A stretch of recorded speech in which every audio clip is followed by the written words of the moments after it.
नमस्कार मंडळी. हे बघा गावाकडनं काय काय आणलेत बघूया. तुरीच्या शेंगा, बज्जावरीच्या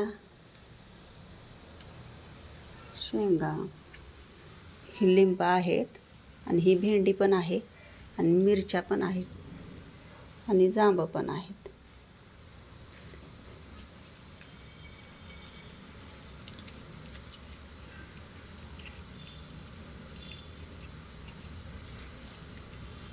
भज्जावरीच म्हणतात आमच्याकडं, पण मुंबई पुण्याला याला पावटा पण म्हणतात. पहिली वेळेस पावटा म्हणल्यानंतर मला तर हसूच येत होता, पण मला कळलंच नाही की सुरुवातीला याला पावटा पण म्हणतात म्हणून. हे बघा आमचं चार्ली पण बघतोय की.